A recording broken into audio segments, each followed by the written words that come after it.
Hey, MMA fans, welcome back to Carlo Perusa MMA. And you've seen this face before. This is a familiar fan, a familiar follower, a friend of Carlo Perusa MMA.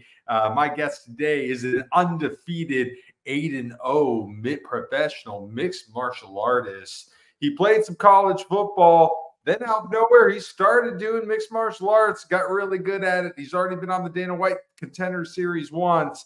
He is going to make his return on August 20th for the second time.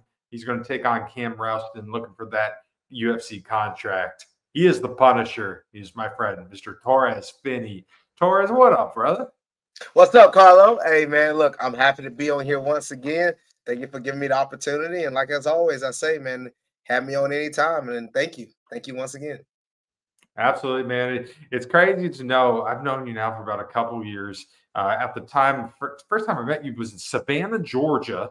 It was at Jorge Masvidal's Icon FC. You had just being Ivan Batnich.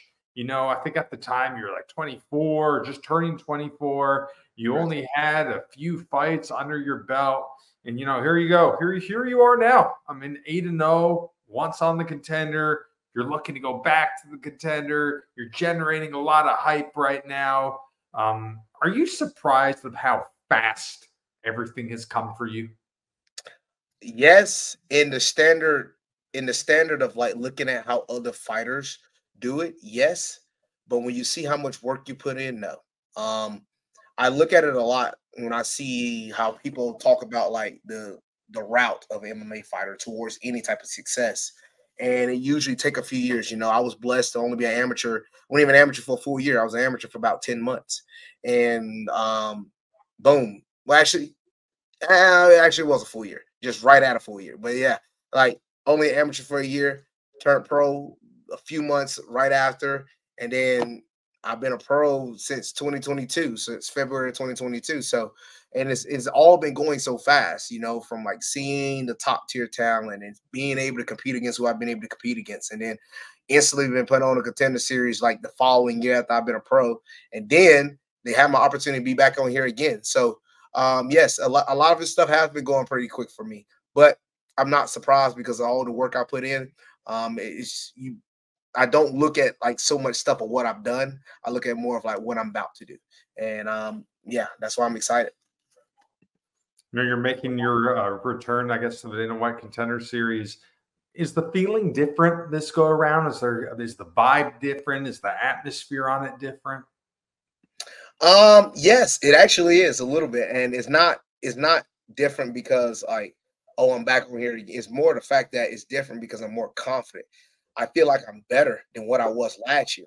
And that was the thing. It's like I grew in that year's time span. It was not a year, probably more like it was going to be about 10 months, but 10 or 11 months. But still, I grew in that time span to get to where I am now. So now on August 20th, when you see me, it's going to be like, man, he's definitely gotten better. He definitely took into action of what Dana said about definitely filling in some of those holes, and definitely continue to get better. And like I said, I wasn't necessarily mad at what he was saying. But at first I was a little distraught. I was like, man, this just don't make sense. Like all these other guys got decision on the card, and I'm one of the ones that got a finish and didn't get one. But I don't think it. I don't take that as a bad look because I was mad for about 5 minutes and I said I wanted to fight, and then now I am happy that he didn't take me at that time because now I'm even more confident now when I get into the UFC that I will be ready and I will be ready for any test. So I'm excited. I'm excited for the showcase what I've been definitely working on August 20th. You know, after the victory over Yuri on your first time on the Contender Series, some of the criticism could have been things such as the striking department a little bit. People want to see you get tested a little more on the hands and see you do stuff with your hands. You know, following that contest, you took on a fight, kind of short notice fight, Combat Night MMA. You took on Tyson Jeffries. And if you would have showed them that you can use your hands in more, securing one of the most viral knockouts probably of the year, I almost fell over. I was fortunate enough to be there and watch that. But, I mean, during that fight, it looked like he was anticipating you to wrestle. You know, I think you could even hear his corner yell, he's going to wrestle you. He's going to wrestle you. You were able to kick away from him. It took you a minute, looked like to find some separation, but when you did, I mean, you threw that overhand, fully extended it. I mean, you knocked him out dead in his tracks. Was that as perfect of an outcome, perfect of a fight if you could have ever hoped for? Well, when you're talking about responding to a question, the questions that a lot of people kept asking, well, I gave you, I think, a pretty definitive answer. Yeah, that was one of the goals, was to go in there and showcase my hands a lot more into that fight. Um, and I was confident in the grappling department against him as well. He was very experienced. Tyson Jeffries, really experienced fighter, had a lot of stuff underneath his belt. And I wasn't taking him lightly. I thought that I had to definitely be mindful of a whole lot of things. He had really good pace, really good cardio, definitely stay active, tough. So he's one of those guys you got to get out of there. You got to put him all the way out for him to stop. And yeah, I just saw my opening and something we was working on throughout camp. With an eventual striking coach, Dwayne Ludwig, and some of that stuff will definitely got utilized in that fight. Following that contest, that clip was all over the internet. And it was crazy. The other day, a few weeks ago, I looked at your Instagram, and you always had a little bit of a following. I was like, 23,000 followers? What in the world? Did it blow up from that? Did that knockout help blow you up on social media?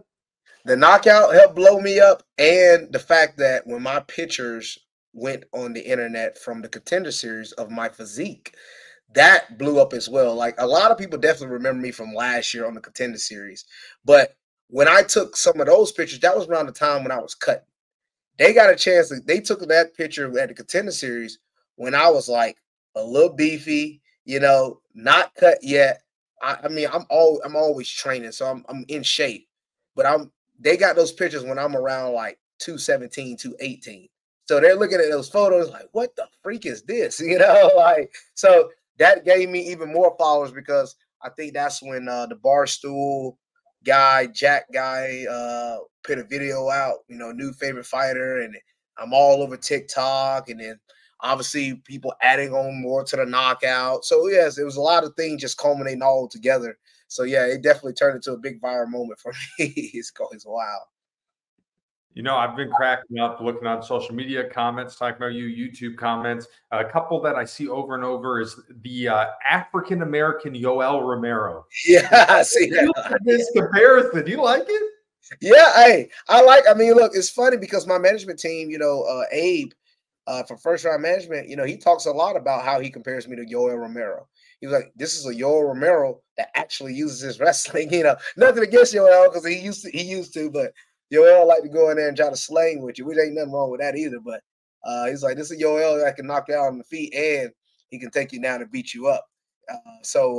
But yeah, I love that comparison, man. I get the DC comparisons, I get the Yoel Romero comparisons, but I feel like I still bring a different style to both of them. Yes, we're both wrestlers, but I think a lot of people sleep on my jiu-jitsu a good bit. So I'm big on that as well. So as I continue to fight, I'll continue to keep showcasing my skills. So as we saw, Yuri was a brown belt, in that fight last year, Russian brown belt grappler and all this, sambo and all the extra mess. And I was able to go out there and get the submission on him. So it shows that not only am I a wrestler, but I can also showcase the BJJ aspect. One thing that a lot of people did not know, when you took on Tyson Jeffries, you already signed a contract to fight on the Dana White Contender Series for the second time. That was kind of your bridge. The bout against Jeffries was the one in between. This one is your first one since the Contender. When you signed the deal, when you knew that you were to be on the Contender, why did you want to still continue to fight? Why did you want to take that? You could have got hurt. Things could have happened. Why did you feel like it was important to still take that fight? Well, the reason why I still took that fight, for one, people don't understand. I hate long layoffs. And if you would have told me my first time being back in the cage is right back on the Contender Series again, I would have hated that. I would have hated that, to be right back on the Contender Series and that being my first fight. No. I want to be able to go in the cage and get as many reps as possible. It's very similar to like training, and doing training here at the cage. Like, we're trying to get as many reps as possible.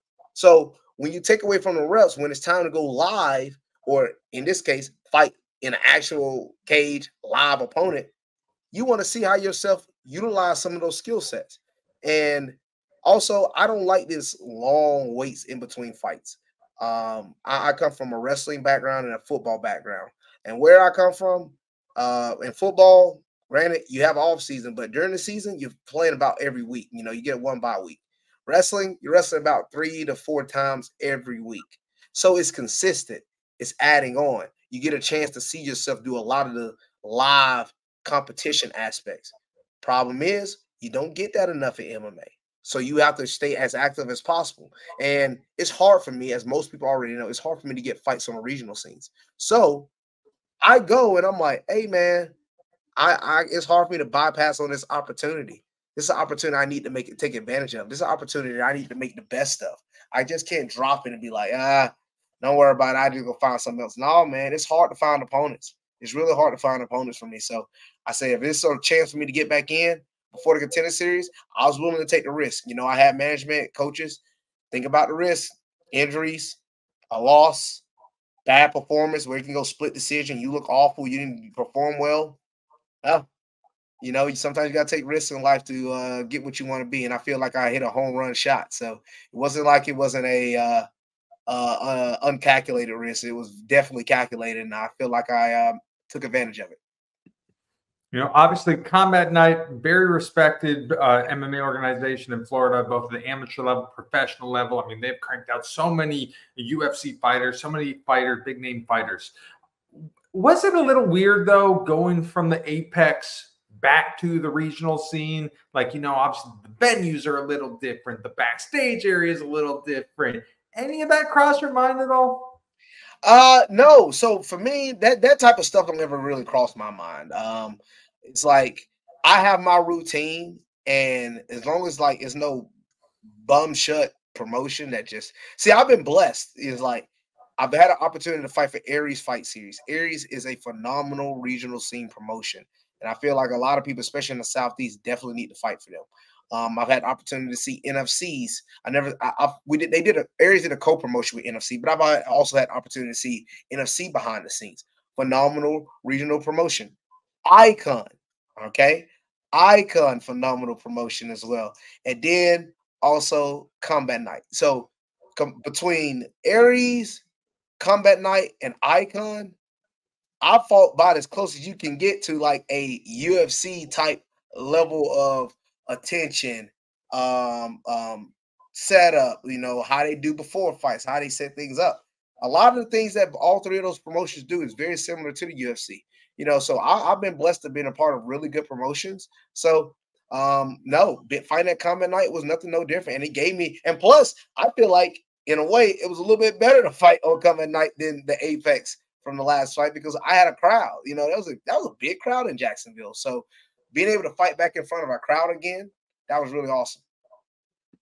No, obviously, with that huge knockout, man, I mean, everyone was freaking out. People didn't believe what was going on. Everyone was losing their minds. It was fun. It was exciting. You had a wonderful time, obviously, in the cage.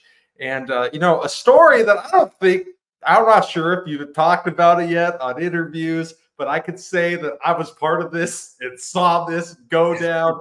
You know, after the contest, I see you behind back behind the curtain. You know, come up, hug you. You're all jacked up. You're like, yo, Finn, we do an interview? Yeah. Give me 5 minutes. All right, cool. So, you know, 5 minutes goes by, 10 minutes goes by, 15 minutes go by, 20 minutes go by. And I'm like, where the heck is Finney? Where do you go? So, like, I'm looking and I keep seeing you, your boys, your agent Ray. You guys are like pacing back and forth, like walking. And I'm like, what are they doing? I'm like, are they looking for his family? Whatever. So finally, after like 35 minutes, I go up to Ray and I'm like, Ray, we're going to do the interview. He's like, he doesn't know where his phone is. I'm like, he lost his phone? And he's like, we don't know. The Find My iPhone is shut off. Yeah. I'm like, uh-oh.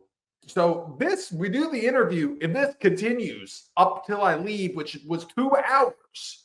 If we say bye to each other, like, you don't have it? No. So then about 2:30 in the morning, I get a text message, and I'm going to let you now talk about after I left the venue, what transpired with your cell phone. So look, I am very thankful I had a guy like Trevor Peak and also another one of my teammates, Luke Wilson. So those guys. So Trevor went to the security and he said, "Y'all got a security camera?" They said, "Yeah, we got it for sure." So we looked on the security camera. He called me. He said, "When was the last time you think you had your phone?" I said, "I called my granddad." So I grabbed somebody. I grabbed my agent from Ray. I said, "I called my dad. I said, 'Hey, Dad, this is me.' But it's funny. I'm calling my family. They're all like, 'Hey!' I'm like, no, like not right now. I'm trying to do something." See, ask granddad when last time he called me. He was an hour behind, but still. So we figured that out. Boom. We go and look on the security camera. We see the janitor. He's cleaning up, doing the whole thing. We see that I placed my phone on a chair before I warmed up. And I think one of the commission guys told me that I had to go move to another place to warm up. So I just forgot about my phone. So my phone stayed on that chair the whole time. We see the security guy cleaning up, moving around, cleaning up around the chair. We see he puts his cart in front where the camera would be facing. And when he moved his cart, my phone is no longer there on the chair. Okay, obvious. Janitor picked it up. We go towards the janitor, say, "Hey, man, we know exactly who it is." The girl that's over the arena, she was like, "Hey, we got the janitor guy." We asked him, "I don't have your phone." "Well, we saw you pick it up." "I don't know what you're talking about. I never picked up a phone." And we're like, "Oh, no." So we go through this whole ordeal of like, and then this is like, so Trevor Pete. So I'm a lot more of a calm guy. I don't get mad quickly.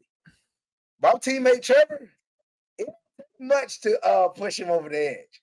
And he got him and that janitor were going at him. Well, I mean, dude, they were saying all types of stuff. A lot of stuff that definitely had to be canceled out. But oh my goodness, Trevor was like, "You got the mother effing phone. You got that phone, and you need to give me that phone now. You go." And then they was like, "We're about to call the police."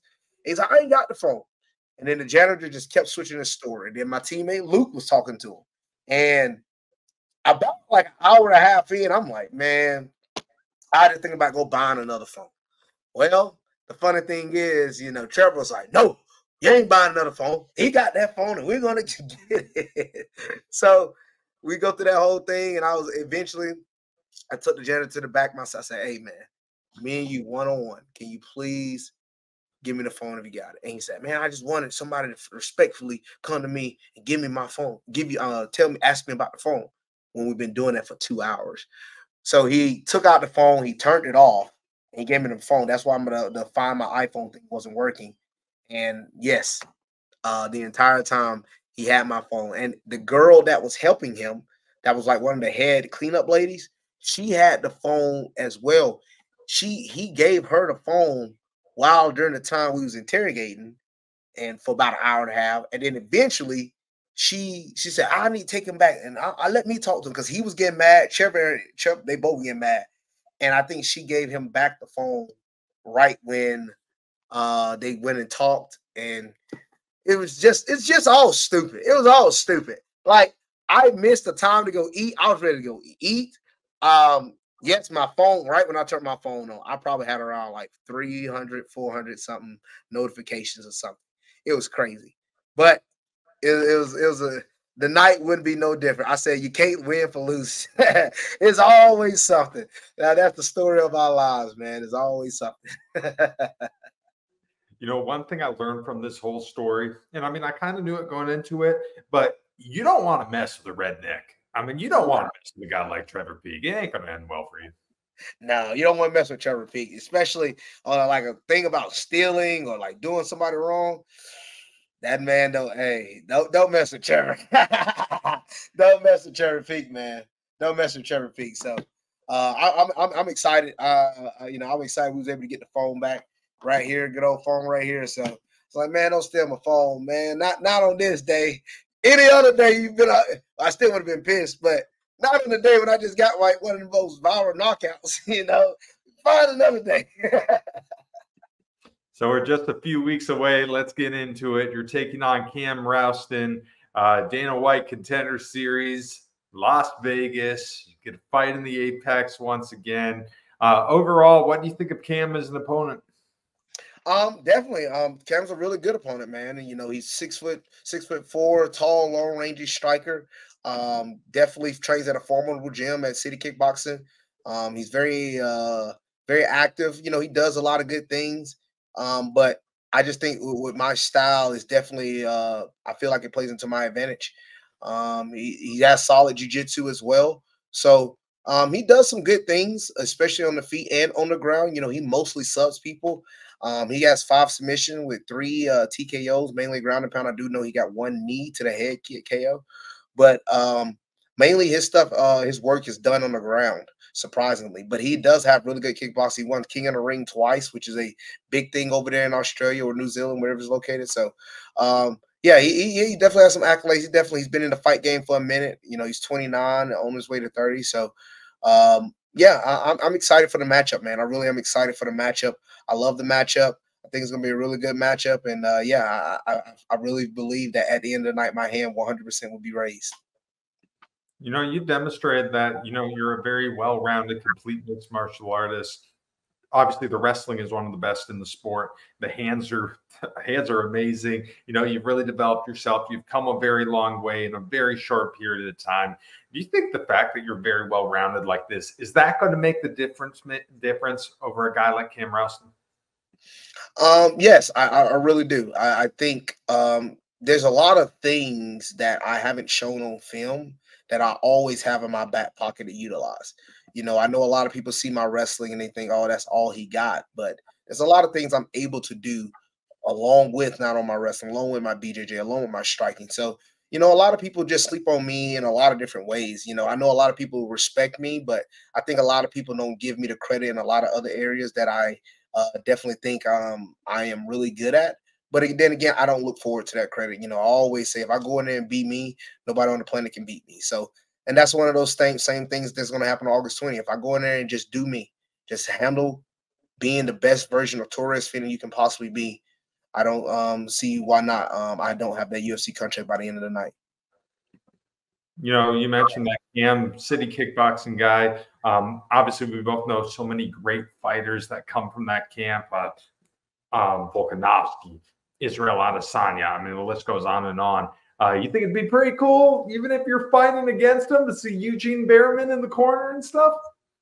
Yeah, that's pretty cool. You know, that wouldn't be my first time fighting against a formidable guy like that in a corner. I got an opportunity to fight against pro debut Westbrook Kraken. He had Ray Thompson in his corner, you know, which is anybody knows Stephen Wonderboy Thompson's dad. So, yeah, I've fought up against good gyms before, aka out of Ivan Batnich. You know, I fought against you know, you're trained with a lot of UFC guys as well himself. So yeah, man. Heck, even Tyson Jeffries, you know, he used to be one of Michael Bisping's main training partners. So I wasn't. This is not my first time going against guys that have a lot of experience or have been in the gym with a lot of guys because they're not those guys themselves. You know, they're not. I'm not fighting Israel Adesanya. I'm not fighting Volkanovski. I'm not fighting Carlos Ulberg or Dan Hooker. You know, I'm fighting Cam Ralston, and that's the beauty of it. You know, I'm fighting him, and being able to fight a guy like him, I know that I am on that level. So I'm excited for the opportunity and to be able to showcase my skill set and get the win.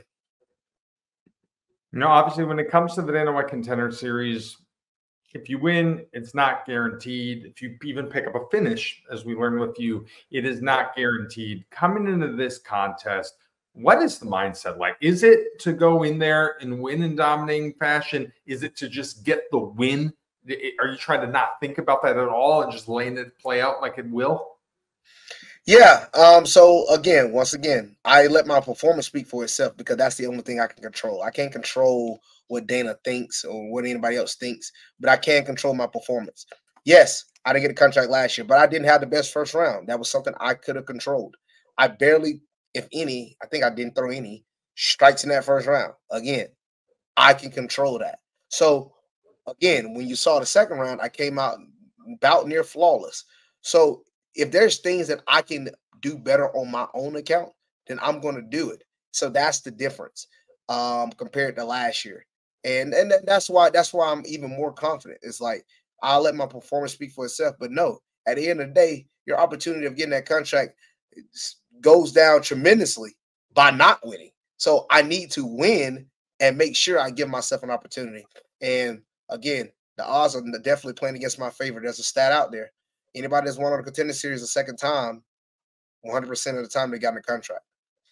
playing against odds, playing against numbers, but anything can happen on any given day. But I definitely like my chances. So my goal is to go out there and win. But I don't ever go out there and win, just look for a win and like, oh, I'm okay with a decision. No, no, no, no, no.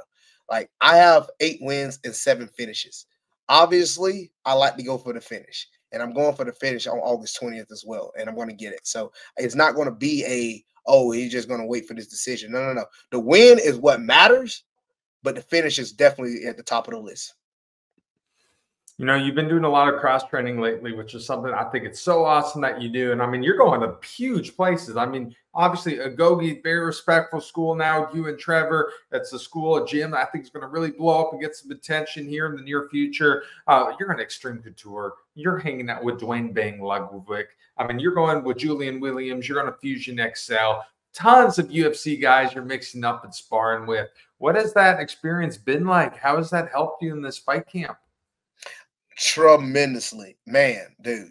Started off with Julian Williams and Fusion XL. Let me tell you, man, what an incredible gym they are.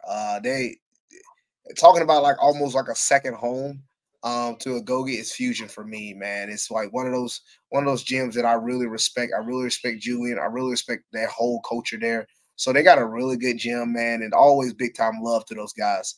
But yeah, they help me out anytime I like to go to them for fight camps, and they have all types of looks and things. So I definitely want to get out there more, even before fight camp. I want to go out there during some off out of season training just to get some individual training. So like I really like those guys. But yes, the looks I got from Phil, the looks I got from Val, and some of the other guys they got there. They got multiple kickboxers and Muay Thai fighters. They got some guys that are amateurs that are phenomenal on the feet, man. They're really good. And then moving over to Extreme Couture, I mean, my goodness, that's nothing but like top tier pro galore. I mean, they got from a former world champion to multiple guys coming up, to undefeated guys all over. I mean, they just got talent on top of talent, and everybody goes to Extreme Couture to spar. So opportunity to go with Sean Strickland and Alex Pelosi and Chris Curtis and Michelle Pereira and man, I mean, I just name after name, and you just see it all. And I had a great opportunity to get a lot of live rounds there, and then been blessed to go with Dwayne Ludwig in Denver, Colorado. Go with him and have him be to teach me a lot of the things. Heck, I had been working with him before the fight on combat night, so you saw a little bit of that small work that he was doing with me to be able to continue to elevate my game. So it was really good to be able to go with Dwayne Ludwig there, and then be able to go with other guys throughout and train at Genesis training. Got a chance to go with Neil Magny, Grant Neal, go to Onyx, see we got Justin Gaethje, and man, dude, there's so many guys. I'm about to say I'll be all day naming all the guys I went with. But you talking about a brother that has gotten a lot of sparring rounds, a lot of live rounds. I've gotten a lot, man, and I feel like I'm going to be more prepared than ever. So is Sean Strickland the same person on television as he is in real life? Yes. You want to talk about somebody that does not play a character? He's not playing a character. He is what he say he is. Oh my goodness, he will tell you the truth regardless of who you are and how you deem it. That's just the way he is, man. So. Finney, this whole sport of mixed martial arts has evolved so much over the last 15, 20 years. 15 and 20 years ago, it wasn't legal everywhere. It was referred to as human cockfighting by senators. I mean, so much has happened, and now the sport is in such a big place in 24. It is blown up. The money's as big as ever. You have all these different promotions. You guys are considered to be like football players and basketball players. And I think one of the things that has caused that is the rise of personality. To be good, sure, you have to be able to handle yourself in the cage. There's no doubt. But if you have that personality, if you have that vibe around you, that you know how to use social media, it just blows you up even more. You're someone with a personality. Obviously, if anyone ever watched, if you can smell what Torrez who's cooking, the whole thing, you can see there's something different about you, man. Do you think that's going to help you take it to the next step? I really do. I will say one, you got to have a team behind you to help push a little bit of part of that personality. And I think not only with me having a Gogi behind me, but also with having me having first round management, who really know how they're really good at capitalizing on like that star quality or those people that are able to take that type of thing to the next level. I'm so blessed to have Ray Horner in my corner, Malky and Abe and all those guys, man. They've been a blessing. So to have those guys in my corner to help elevate like that personality and help elevate, that star quality, by doing their things on their side, is really is a confident booster. And yeah, man, I mean, dude, you got to have part of it. But I just feel like that's just me. I tell people, man, I've been a pro wrestling fan all my life. So being a pro wrestling fan and being able to do this, like it's like I'm doing the pro wrestling thing, but I'm doing it for real, but I'm actually going out here and being able to do it. Like that's what I feel like it's like with my style. Like I know people talk about air feeding me picking up and slamming guys, but I used to do that on a trampoline with all my cousins. We would pick each other up and slam each other, and then we get on the mic and we talk in our pro wrestling voice.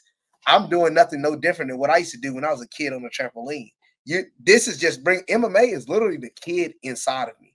It's the kid in me that is literally getting a chance to express himself as an adult. And that is what MMA has brought for me. And it's been a blessing ever since. All right. So now in the interview, we're going to start playing a little game here. We are going to play Who Is That Comparison? So I'm going to give you a professional wrestler. I'm going to give you the name of a pro wrestler. And I need you to tell me who's the equivalent to that in the UFC. Okay. Okay. I like that. All right. Past or present, like for UFC fighters. It can be anybody. Be any fight. And hey, we can even make it MMA. It doesn't even have to be UFC as long as it's a mixed martial artist. So I'm going to start off with the easy one. We'll see if we are both on the same page here. Big E. Big E. I mean, what? William Knight? Who you got in it? Big E, the New Day, the guy who throws the big. I know who Big E is, but I would say comparison. Yeah, William. Or wait a minute, what's the name of the heavyweight that dances before he gets into the cage? He's big gut.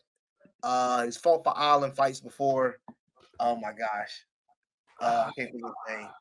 Oh, William Knight. Yeah, I like William. Okay.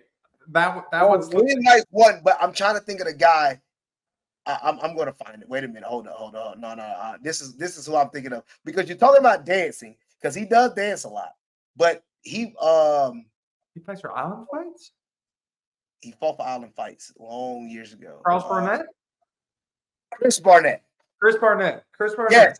So Big E and Chris Barnett. Now physique wise, they don't look the same. Don't get me wrong. But personality, the way he dances before they get in, I can see that. Chris Barnett.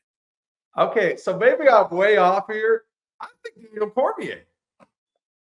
Really? The wrestling, man. They're both big wrestlers. They're both big dudes. They talk a little bit. I don't think Big E would go off on John Jones like DC did, but I ain't gonna lie to you. The more I was thinking about DC, I was thinking more like a Batista or something. I don't know. All right. Let's go on to a different one. Shawn Michaels. Ooh. This is gonna be good. Let me think. I like being on the spot like this. I would say Shawn Michaels. Man, athletic jump off. It's got to be somebody athletic.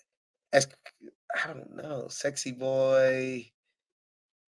I mean, it depends on what era of Shawn Michaels. If you want to talk about the 90s era Shawn Michaels, you got to go with Conor McGregor if you want to think about it. If you want to go, if you want to talk about 90s era Shawn Michaels, I would say Conor McGregor. But respectful Shawn Michaels, maybe like as crazy as Corey Sandhagen, something like that. I don't know. I was thinking Donald Cowboy Cerrone vibes here. I can see that. Oh, that's a good one. That's a good one. All right, let's do a current name. Gunther. Ooh. I got a good one. Gunther. Sergey Pavlovich. I was thinking Dreykus Plessis. That's another good one. That's another good one. Okay. Okay. I like both of those. I like that. I like that one. I like that one. Yeah, I like that. Some lady love here. Liv Morgan. Ooh.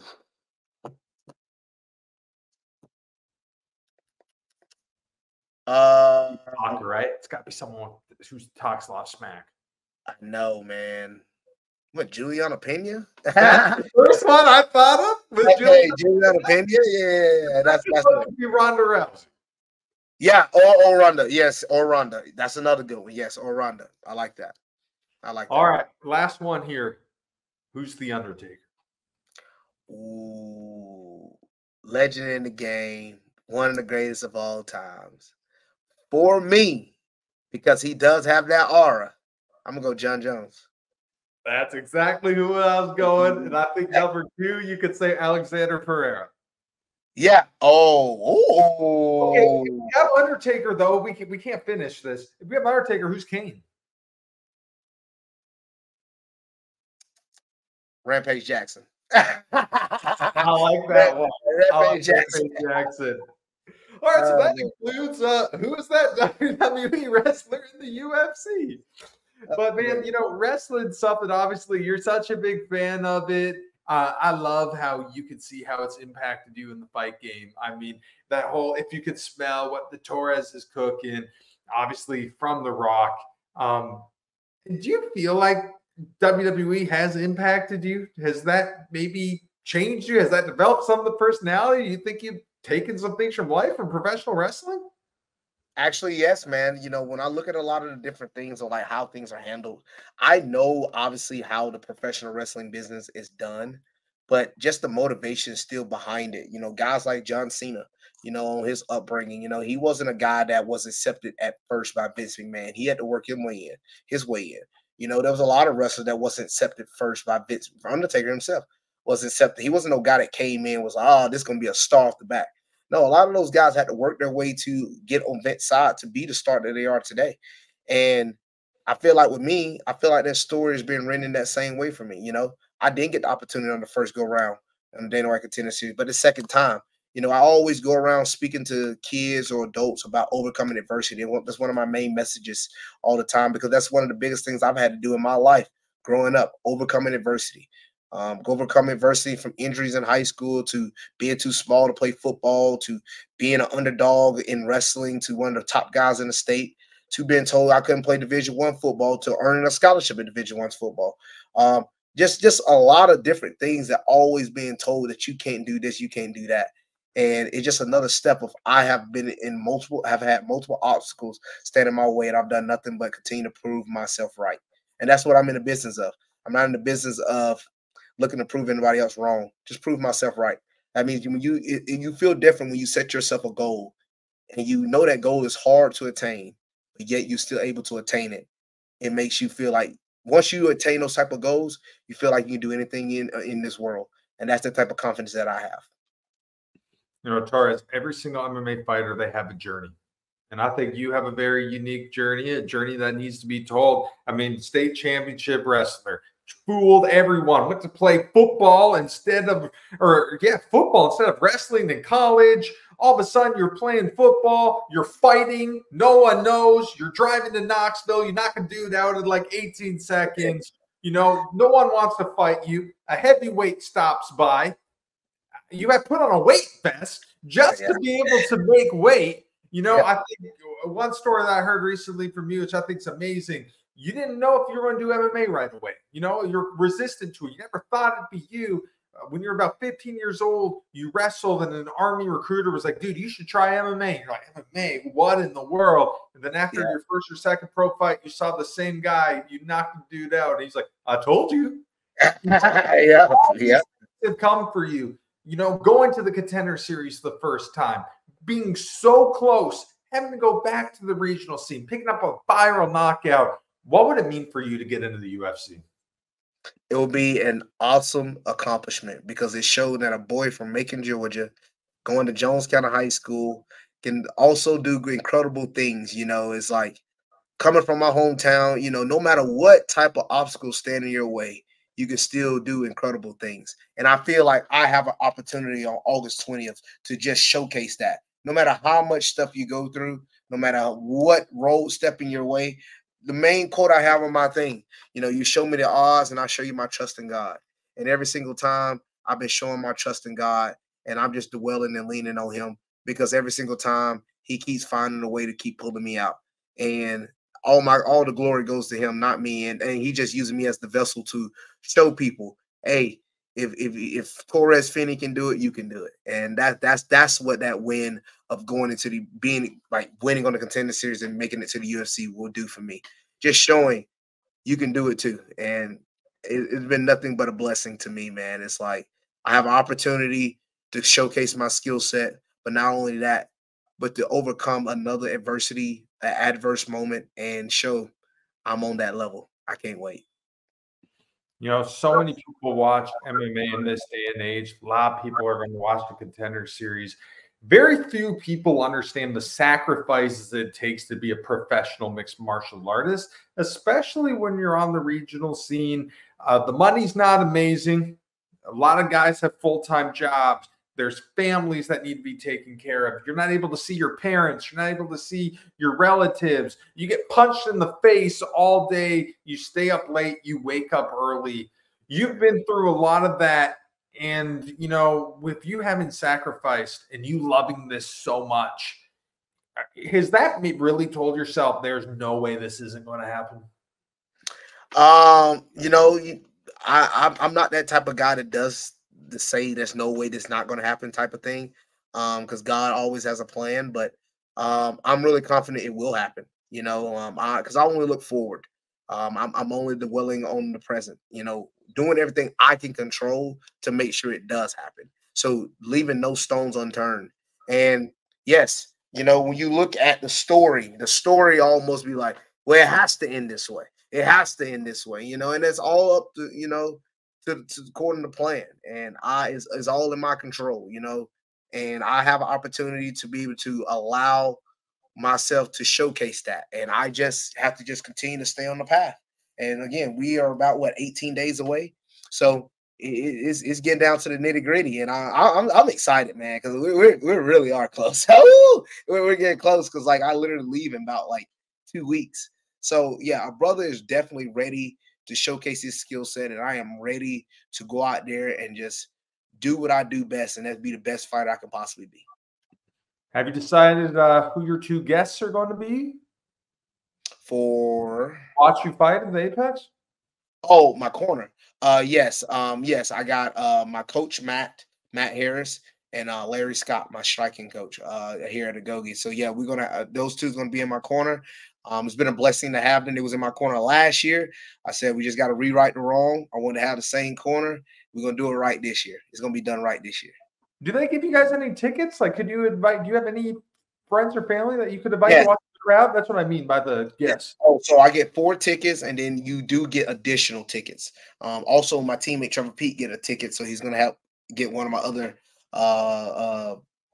family members in. But yeah, I'm having my mom, dad, uncle, and then one of my tickets goes to my agent Ray. I'm excited to still have him. I want him to get a ticket. So yeah, so I have all those 4 tickets definitely go to them.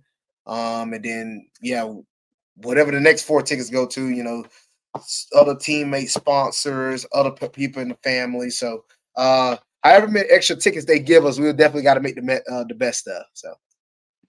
All right, Torrez, in a perfect world, what goes down when you take on Cam Ralston August 20th on the Dana White Contender Series?